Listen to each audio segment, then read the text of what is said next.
엘리사의 이야기에서 빠질 수 없는 사람이 나아만입니다.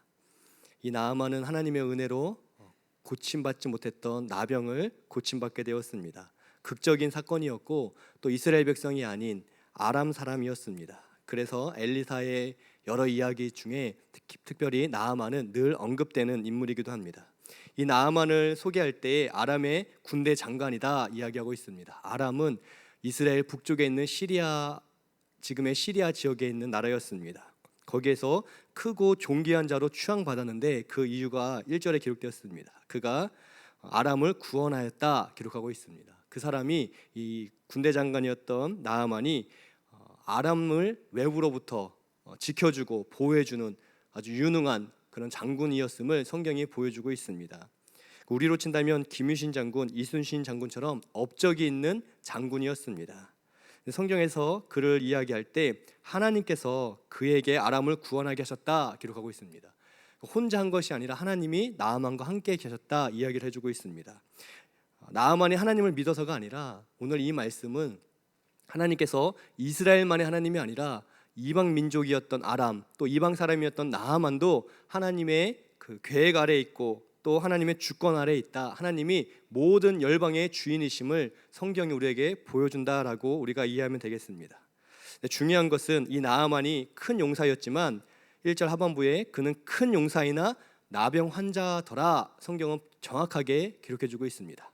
그는 그 나라에서 많은 사람들에게 크고 존귀함을 받는 사람이었고 왕의 신임을 얻는 사람이었고 큰 용사, 그 누구보다 용맹스러운 장군이었고 장수였지만 그러나 결정적으로 그는 나병이 있는 환자였다 성경이 이야기합니다. 사람의 위대함, 존귀함, 용맹스러움, 그러나 그 모든 영광도 한 사람의 불행을 막지 못함을 보여주고 있습니다. 나아만은 유능한 장수였고 모든 사람에게 사랑받는 사람이었고 또 크고 존귀한 자였지만 그렇게 모든 세상적인 성공과 존경을 받고 많은 것을 가졌어도 자기 몸에 있는 질병 하나를 고치지 못하는 연약한 존재라는 거예요. 1절이 보여주는 것은 우리에게 세상에 많은 것들을 소유하고 또 많은 이에게 박수를 받고 환영을 받고 영광을 받고 성공을 해도 그러나 질병 하나 고치지 못한 존재가 사람이다. 이것을 우리에게 보여주고 있습니다. 하나님이 없다면 세상의 영광들이, 세상의 부유함들이, 세상에서의 큰 승리가 얼마나 보잘것없는 것인지, 그것이 세상 사람들이 볼 때에는 용맹스럽고 또 본이 되고 또 사람들이 다 부러워할 만한 조건이라고 해도 그러나 하나님이 없다면 그 인생은 허무할 수밖에 없다. 나병 하나에 넘어지는 게 인생이다. 이것을 우리에게 가르쳐주고 있습니다. 그런 이 아람의 군대 장관 나아만이 이제 2절에서 이스라엘을 점령하는, 이스라엘로 쳐들어가는 이야기가 나오고 있습니다.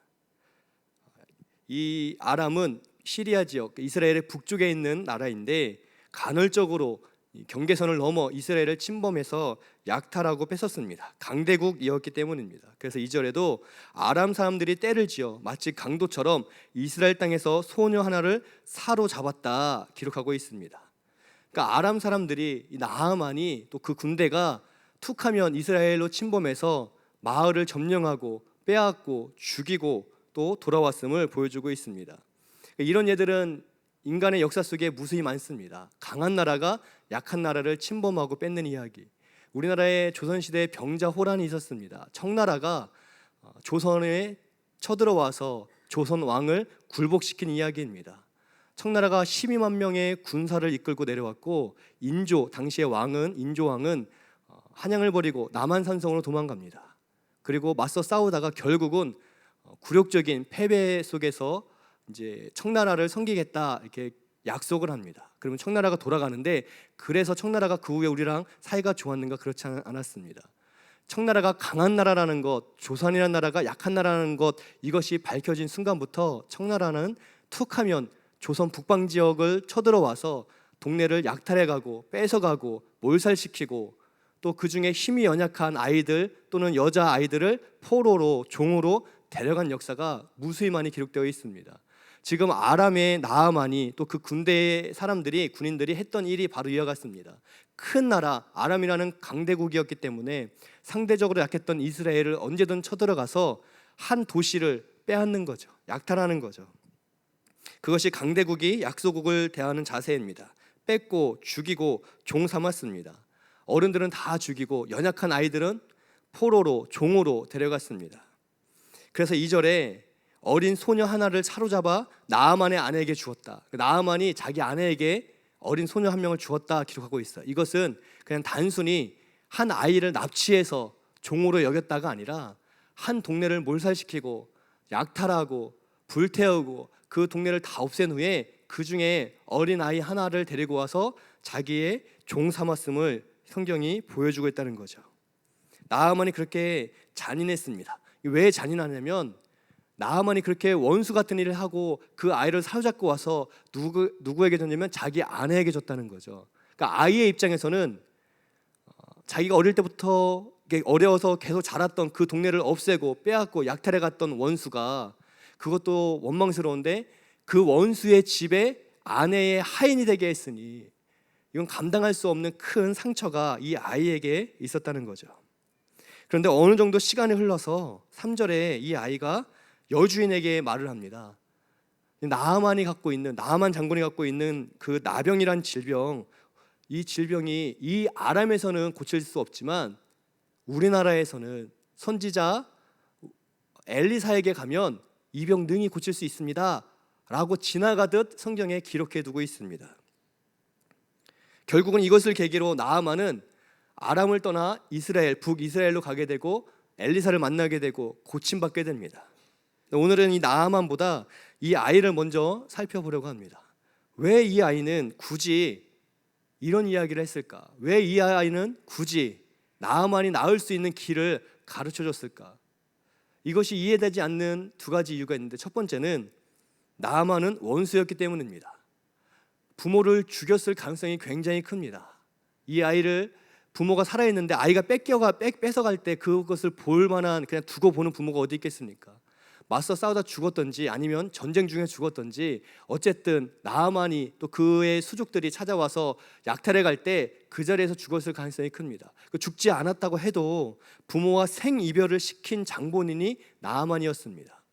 그러니까 자기가 볼 때는 늘 원수 같은 사람, 저 원수 같은 사람인데 고침받지 못하는 나병에 걸렸다는 것은 사실은 통쾌한 일이었습니다. 그래도 다행이다, 그래도 하나님은 살아계시다 할 만한 일이었을 겁니다. 그러니까 원수 같은 나아만 굳이 나음받지 않도록 그냥 두고, 내가 힘이 없으니까 어떻게 할 수 없으니까 그냥 저 사람에게 있는 불행을 고사하게 여기며 살아도 아무 문제가 없는 아이였습니다. 또 두 번째, 이 아이가 말할 때 우리 고향에 있는 선지자에게 가면 나을 수 있다라고 표현한 걸로 봐서는 이 아이는 적어도 온전한 신앙생활을 했던 가정에서 자랐던 아이였다라고 볼 수 있습니다.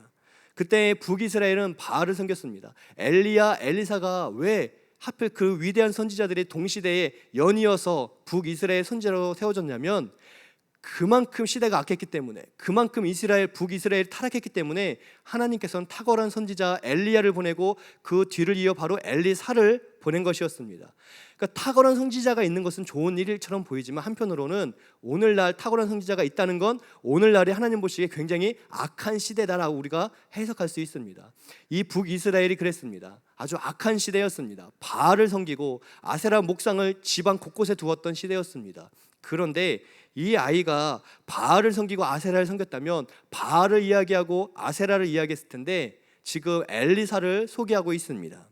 적어도 이 아이가 자란 가정은 하나님을 참되게 믿었던 가정이었고 그 믿음의 토대 아래서 이 아이가 적어도 하나님은 살아계시고 은혜를 주시고 고쳐주시는 하나님으로 인식하고 고백하고 있음을 우리가 유추할 수가 있습니다.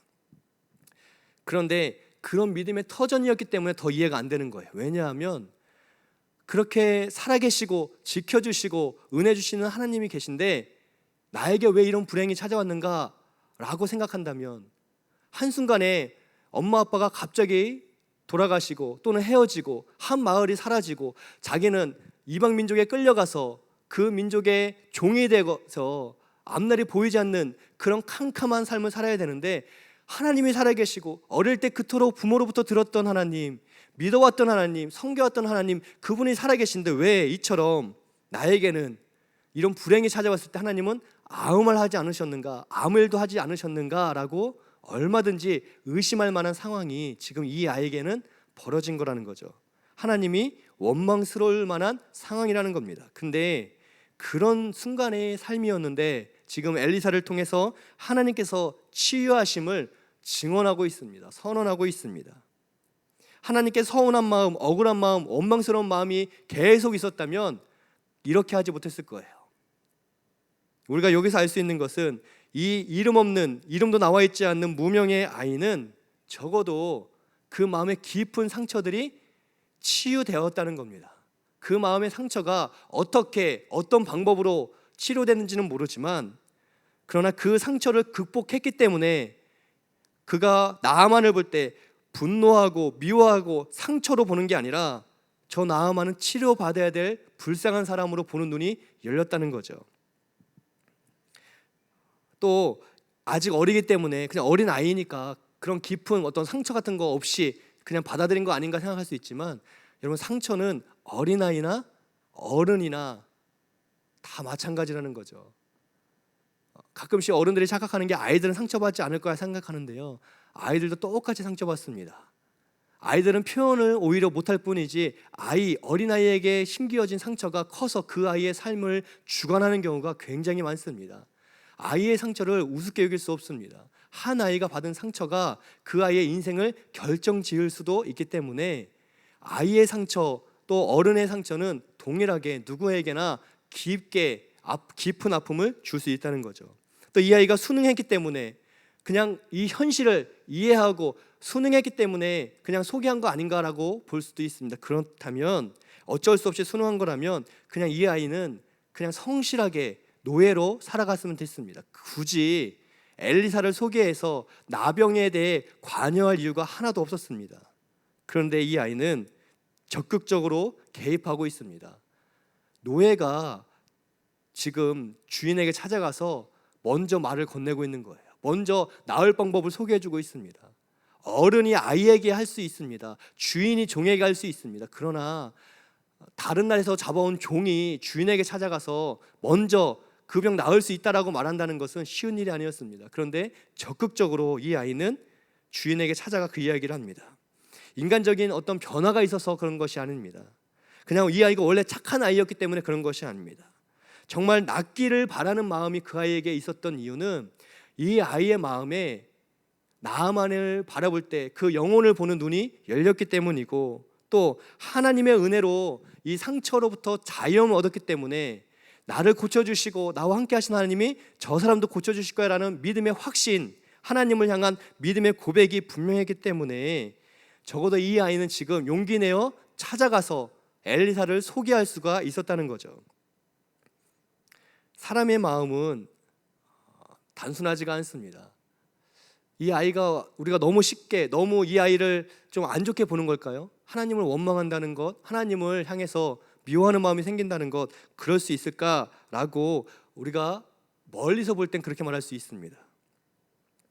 도덕적으로 그냥 그러면 안 되지, 어떻게 아무리 힘들어도 하나님을 원망하거나 또 하나님을 미워할 수가 있어 라고 도덕적으로 우리가 말할 수 있습니다. 그렇지만 그렇게 쉽게 도덕적으로 접근할 일이 아닙니다. 왜냐하면 그 입장 대보기 전까지는 그 고통을 우리는 모르기 때문에 그렇습니다. 내가 경험하지 않은 바를 누군가가 어려움을 겪었을 때 그냥 내 경험이 아니지만 그 내 주관대로 그냥 위로하는 것 굉장히 위험합니다. 그것이 큰 상처가 될 수 있습니다. 제가 아는 어떤 분은 사고로 자녀를 잃은 분이 계십니다. 근데 위로해 준다고 어느 분께서 오셔서 하나님이 그 아이 너무 사랑해서 꽃을 꺾듯이 이렇게 데려가신 거예요, 그렇게 생각하세요 라고 하는데, 나중에 그분이 저한테만 이야기해 주시기를 그렇게 말하는 교회의 어느 분을, 죄송한 표현이지만, 죽이고 싶었다고 표현하더라고요. 이 큰 슬픔 속에서 위로해 준다고 하나님이 그 아이 사랑해서 데려가는 거니까 믿음으로 이기세요 이렇게 이야기하는 그 엄마를 자기가 용서가 안 된다고 이야기를 하는 거예요. 하나님께서는 기뻐하는 자들과 함께 기뻐하고 우는 자들과 함께 울라고 하셨어요. 누군가 울고 있으면 그 옆에서 공감하고 같이 울어주는 것만으로도 하나님의 위로가 그 안에 가득할 수 있다는 겁니다. 우리는 너무 쉽게 판단해서 조언한다고 권면한다고 이야기하지만 그것이 상처가 될 수 있습니다. 이 아이가 그렇습니다. 평온없던 하나님을 섬기는 가정에서 그냥 갑자기 한순간에 아람이라는 나라로 끌려가 우리 가족을 도륙한 그 사람의 종이 된 이 기가 막힌 운명 속에서 이 아이가 하나님을 원망한다는 것, 인간적으로 본다면 이해가 될 만한 부분입니다. 충분히 그럴 수 있습니다. 저도 죄송하지만 만약 이 아이와 같은 상황이 오늘 갑자기 발생한다면 저도 하나님을 원망하지 않겠다라고 말할 수 있을까 확언할 수가 없습니다. 왜냐하면 이것은 감당하기 어려운, 한 소녀가 감당하기엔 너무나 무거운 짐이기 때문에 그렇습니다. 그럼에도 이런 기가 막힌 상황 속에서 시간이 흘러 이 아이가 왜 나아갔냐면 적어도 이 아이가 외롭고 서운하고 고통이 크고 하나님을 향한 원망이 분명히 있었겠지만 그러나 이 아이는 그 속에서 하나님의 어루만지심, 하나님의 위로하심을 경험했었다는 거죠. 하나님이 함께 하신다는 것, 하나님이 정말 이스라엘에서 나에게 침묵하신 줄 알았는데 그 하나님이 지금 아람 땅에서 나와 함께 계시다는 것을 알았기 때문에 그래서 이 아이는 다시금 하나님을 자랑하고 선언하고 선포하고 이야기할 수가 있다는 겁니다. 그가 슬픔이 클수록 하나님의 위로가 커감을 분명히 경험했을 거라는 거예요. 우리 하나님은 그런 분이십니다. 하나님이 고난 중에 왜 침묵하는가? 침묵하지 않습니다. 하나님은 찾아오시고 위로하시고 세워주시고 치료하시는 하나님이 맞습니다. 하나님께서 지금 이 아이에게 그런 변화의 움직임이 일어날 수 있도록 하나님께서 분명히 함께 하셨기 때문에 이 아이가 철이 없어서 부모가 죽은지도 모른 채 그냥 찾아가서 이야기한 게 아니라 원수지만 또 원망하는 마음도 있었겠지만 그러나 부인할 수 없는 한 가지 사실, 하나님이 지금 나와 함께 계시고 그분이 나의 위로자가 되신다, 그것을 경험하고 나의 상처를 치유하신 하나님이 저 나아만의 상처를 치유하실 거라는 믿음 속에서 감히 여주인에게 나아가 상처에 대해서 이야기하며 하나님은 고쳐주실 수 있다라고 선포하고 있다는 거죠. 이 아이는 나아만을 품고 고침받는 길을 제시했고 그 답으로 하나님이 세운 선지자를 소개했습니다. 나아만을 향한 분노와 원망이 아니라 긍휼의 마음이 그 안에 가득했습니다. 하나님을 향한 서운한 원망이 그 인생에 평생 된 게 아니라 하나님께서는 고쳐주실 수 있다라는 깊은 확신, 하나님을 향한 신뢰가 이 아이에게 자리 잡기 시작했습니다. 그래서 용기 내어서 이스라엘 사마리아의 선지자 엘리야를 찾아가면 나을 수 있다, 엘리사를 찾아가면 하나님이 고쳐주신다라고 선언하고 있습니다. 엘리사가 결국은 이 나아만이 찾아와서 엘리사를 만나게 되고 엘리사를 통해서 하나님께서 나아만을 고쳐주는 이야기가 이 열왕기하 5장 전체에 기록되어 있습니다. 근데 이 이야기의 시작은 이 무명의 어린 소녀의 한마디로부터 시작되었다는 거예요. 하나님의 기적을 이야기할 때 나아만의 기적을 우리가 이야기합니다. 근데 그 나아만의 기적, 하나님이 엘리사의 기적, 여러 가지 이름을 붙일 수 있지만 그 시작은 한 이름 없는 소녀의 고백으로부터 시작되었다는 거죠. 사람들은 기적을 일으킨 엘리사를 기억할 수 있습니다. 그 기적을 경험한 나아만을 기억할 수 있습니다. 그러나 하나님은 먼저 이 어린 소녀의 믿음, 그 아이의 고백을 기억하시고 사용하시고 그리고 성경에 기록해 주셨습니다. 누가복음에서 이 엘리사를 이야기할 때 엘리사가 이스라엘 전역에서 나병을 고친 일은 한 번도 없었다 기록하고 있어요. 오직 아람 사람 나아만을 고쳤다 기록하고 있습니다. 그러니까 이 아이가 엘리사가 나병을 고치는 장면을 목격한 게 아니에요. 한 번도 엘리사는 나병을 고친 적이 없었습니다. 그런 사역이 없었습니다. 그런데 엘리사를 통해서 하나님의 일하심을 이 아이는 들었고 믿었고 그래서 선언할 수가 있었습니다. 이 아이의 믿음으로부터 시작된 이야기가 열왕기하 5장에 가득 기록이 되어 있습니다. 하나님의 놀라운 역사에 쓰임받는 위대한 사람들이 있습니다. 그런데 그 일을 위해서 보이지 않는 곳에서 헌신하는 무명의 성도들, 무명의 그리스도인들이 있습니다. 오늘 말씀에서는 무명의 아이가 있었기 때문에 엘리사를 통해서 하나님께서 놀라운 은혜를 아람 땅에 아람 군대 장관에게 허락해 주셨습니다. 얼마 전에 조용기 목사님께서 돌아가셨습니다. 조용기 목사님은 여러 과도 있지만 그러나 이 한국 땅에서 가장 큰 교회를 이제 일으킨 그런 목회자로 소개가 되어 있고, 또 많은 세계 유수 신학교에서 연구하는 그런 어떤 목회자 중에 한 명이십니다. 그러니까 큰 사역을 하셨죠. 큰 교회를 만드셨고, 또 많은 우리나라의 부흥의 중심에 있었던 분이 이 조윤기 목사님이셨습니다. 많은 사람들이 조윤기 목사님을 주목하는데, 사실은 조윤기 목사님의 선포된 말씀을 믿음으로 듣고 새긴 여의도 순복음교회 성도들의 헌신이 있었기 때문에, 조윤기 목사님께서 기도해야 된다라고 외쳤을 때 그것을 하나님의 말씀으로 받아들이고 정말 뜨겁게 기도했던, 기도에서 새벽을 깨웠던 성도들이 그 교회에 가득했기 때문에, 하나님의 치료의 역사, 치유의 은혜를 경험한 무수한 성도들이 치료하신 하나님을 자랑하고 고백하고 전도하면서 우리나라에 전에 없었던 부흥의 역사가 여의도 순복음교회를 통해서 이루어졌다는 거죠. 그 많은 수많은 익명의 이름 없는 성도들을 아무도 기억하지 않습니다. 여의도 순복음교회 한국교회 부흥하면 조용기 목사님을 기억하고 또 조용기 목사님을 연구합니다. 그러나 하나님은 하나님의 말씀을 전했던 조용기 목사님의 그 설교를 하나님 말씀으로 아멘으로 받아들였던, 그리고 조용기 목사님을 위해 기도하고 하나님의 나라를 위해, 하나님 나라의 확장을 위해, 선교를 위해 기도하고 또 치유하신 하나님을 바라보며 나를 위해, 가정을 위해, 이웃을 위해 기도했던 무명의 성도들의 믿음을 분명히 기억하신다는 거예요. 그 믿음이 있었기 때문에 여의도 순복음교회가 하나님께서 당대에 귀하게 쓰신 교회가 될 수 있었습니다. 나아만에게 일어난 치유의 사건은 엘리사와 나아만이 주목받는 사건이었습니다. 그래서 많은 사람들이 엘리사를 이야기하고 나아만을 이야기합니다. 그러나 하나님은 그 전에 이 어린아이가 자기의 상처를 극복하고 하나님을 소개하고 용기 내어 찾아가 하나님을 바라보고 엘리사를 소개했을 때 그 고백으로부터 이 일이 시작되었음을 하나님은 기억하시고 우리가 알 수 있도록 기록해 두셨다는 거예요. 왜 오늘날 바로 지금 우리가 은혜 받아야 됩니까? 왜 우리는 하나님의 치유하심을 경험하고 하나님의 인도하심을 경험해야만 합니까? 하나님은 살아계시고 역사하시기 때문에, 그래서 우리가 기도하고 하나님의 응답을 사모하며 모였습니다. 그러나 그것으로 끝나는 게 아닙니다. 하나님의 은혜를 경험하고 그 은혜가 나에게서 끝내서는 안 된다는 거죠. 하나님의 치유의 역사가 우리 가정 안에서만 그쳐서는 안 된다는 겁니다. 나만의 것으로 하나님의 놀라운 역사와 하나님의 역사와 은혜를 가둬서는 안 된다는 거예요.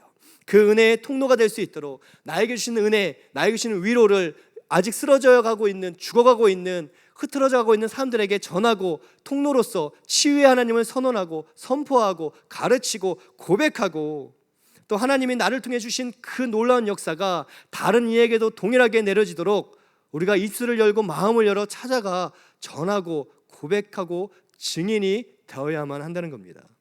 그렇게 무명의 성도, 무명의 그리스도인들이 내가 입은, 내게 허락된 그 은혜를, 그 은혜가 필요한 또 다른 사람들에게 증언하면서 하나님은 하나님의 놀라운 계획들을 이루어 나가신다는 거죠. 하나님은 아람 땅에 하나님의 살아계심을 선언하신 것입니다. 하나님께서 치유하신다, 고치신다, 그 아람 땅도 하나님의 것이다, 이것을 지금 보여주고 있습니다.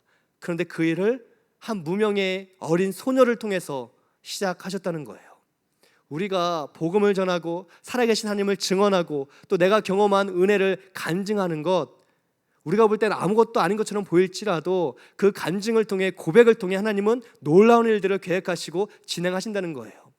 이 아이는 그런 것을 기대한 것은 아니었습니다. 다만 살아계신 하나님, 내가 경험한 하나님을 내가 저 사람에게, 그 하나님의 은혜가 필요한 사람에게 내가 전해야겠다 마음먹었을 뿐이에요. 근데 그 일을 통해 하나님은 놀라운 일들을 지금 시작하고 계시다는 겁니다. 오늘 우리는 하나님의 은혜, 응답, 인도하심이 필요하기 때문에 갈급한 마음으로 이 금요기도에 찾아왔습니다. 하나님은 살아계셔서 우리의 걸음을 지도하시고 우리의 기도에 응답하시고 또 우리에게 가장 선한 길을, 또 하나님의 은혜를 주실 것을 분명히 믿습니다. 근데 이 은혜가 나에게만 그치고 우리 가정으로만 그치지 않는 것, 그 하나님의 사랑, 하나님의 역사, 인도하심, 살아계심을 확신하며 나만처럼 겉으로 볼 때에는 멀쩡해 보이고 많은 것을 가지고 많은 것을 누리고 세상 부러울 것 없어 보이지만, 그러나 나병 때문에 죽어가고 있는 그 영혼을 우리가 간증하고 고백하고 하나님을 소개하면서 그들도 하나님의 사랑과 치유하심 속에 나올 수 있도록 인도하는 것, 그것이 하나님께서 가장 기뻐하는 믿음이라는 거예요. 예레미야 29장 7절에 보시면 예레미야가 이스라엘 백성에게 편지를 쓰는 내용이 기록되어 있습니다. 그때 당시에 이 이스라엘이 망하면서 바벨론의 포로로 잡혀간 사람들에게 예레미야가 편지를 씁니다. 이미 바벨론은 끌려간 사람들에게 편지를 보냈는데 7절에 너희는 그 땅에서, 니네가 잡혀간 그 땅에서 그 땅 사람들을 위해 그 땅에 평안이 오도록 기도하라 기록하고 있어요. 빨리 돌아와라, 빨리 돌아와서 우리 같이 살자, 독립운동해라, 회복하자, 이게 아니라 너희가 있는 그 땅, 바벨론의 포로로 끌려갔는데 견뎌라, 이겨라, 이게 아니라 니네가 포로로 끌려간 그 땅에서 평안이 찾아오도록, 하나님의 평안이 그 땅에 임하도록 기도하라 라고 편지를 쓰고 있습니다. 왜 그랬을까요? 그 땅에도 하나님 계시기 때문에, 하나님이 지금 너와 함께 계시다, 너가 이스라엘뿐만이 아니라 비록 비참한 포로 신세지만, 노예 신세지만 그래도 네가 하나님을 믿기 때문에 너와 함께 하신 하나님 앞에 마음을 다해 기도하되 너가 있는 그 자리, 가장 세속적이고 가장 대적이 가득한, 원수가 가득한 그 땅에서 그 땅 주민들을 위해 기도하라 라고 이야기하고 있습니다. 네가 혼자 있는 게 아니라 그 비참함 속에도 하나님은 함께 계시고 반드시 너를 세워주시고 위로하시고 회복시켜 주실 것이기 때문에 용기 내어 그 땅 주민을 위해, 그 땅을 위해 기도하라 기록하고 있습니다. 이 예레미야 이전 사람이 이 여인입니다. 이 소녀입니다. 이 소녀는 훨씬 더 앞선 세대에 살았던 어린아이였습니다. 그런데 예레미야를 통해 주신 하나님의 말씀을 이미 그는 믿음으로 보고 있었습니다. 포로로 끌려간 나아만의 가정의 종이 되었지만, 그러나 나아만 가정의 평안을 위해 기도하고 또 그 평안을 위해서 가서 하나님을 이야기하고 엘리사를 소개하는 삶을 살았습니다. 그리고 이 아이의 그 고백을 통해 하나님 놀라운 은혜가 이방 나라, 이방 군대 장관이었던 나아만에게 찾아오고 그 가족은 구원을 얻게 되었습니다. 병으로부터 해방되게 되었습니다. 그리고 5장 후반부에는 이 나아만이 엘리사에게 하나님을 믿고 싶다, 믿겠다라는 결단하는 장면도 나오고 있습니다. 이 모든 일이 어린아이로부터 시작됐다는 거예요. 오늘도 마찬가지입니다. 오늘 이 시대에 우리는 죄 많은 세상을 살아가고 있습니다. 하루하루 버겁고 힘들고 어려울 상황들이 찾아오고 있습니다. 그럼에도 우리는 힘을 낼 수 있고 힘을 내야만 합니다. 왜냐하면 그 우리의 삶의 현실에도 하나님 함께 하시기 때문에, 하나님이 찾아오시고 우리를 도와주시고 일으켜주시고 우리가 넘어지지 않도록, 또 넘어졌어도 우리가 다시 회복될 수 있도록 치유하시기 때문에, 육신의 질병, 마음의 질병이 있을 때마다 그것을 회복시켜 주시고, 경제적인 어려움이 있고 세상 살아가다 보면 이해할 수 없는 수많은 고난이 찾아와도 그 모든 고난 속에서도 하나님 우리를 떠나지 않고 함께 하시기 때문에, 나는 이 원수 같은 세상 떠나고 싶다, 죄 많은 세상 떠나고 싶다 말할지라도 그 죄 많은 세상 속에 하나님은 함께 계시기 때문에 그 하나님은 오늘도 우리 가운데 은혜를 주시고 응답을 주시고 우리 가운데 치유를 허락해 주신다는 겁니다. 그래서 우리가 믿음으로 하나님 앞에 나와 기도할 수 있고 간구할 수가 있습니다. 바로 그 믿음으로 하나님의 은혜 속에 새 힘을 얻고, 그 힘으로 나에게 새 힘 주신 그 하나님이 나아만처럼 자기도 모른 채 세상에서 마음의 공고함 속에 쓰러져가고 있는 영혼들을 바라보며 그들에게 하나님을 증언하고 고백할 수 있는 그 넉넉한 믿음이 우리 가운데 있었으면 좋겠습니다. 사랑하는 성도 여러분, 하나님의 은혜를 많이 받으시기를 축복드립니다. 하나님의 선하신 인도하심, 하나님의 응답이 여러분의 삶에 가득하시기를 축복드립니다. 그리고 그 은혜와 응답을 나와 나의 가정으로 국한시키는 것이 아니라 여전히 죽어가고 있는 나만 같은 사람들에게 하나님의 응답, 하나님의 치유, 하나님은 고쳐주신다, 일으켜주신다, 하나님이 살려주신다, 회복시켜주신다를 선언하고 선포할 수 있는 귀한 믿음이 우리 가운데 가득하여 하나님께 영광이 되고, 또 그 무명의 헌신을 통해 하나님께서 놀라운 일을 일으키는 데 쓰임받는 귀하고 복된 삶 살아가는 우리 모두 되시기를 주님의 이름으로 축복드립니다.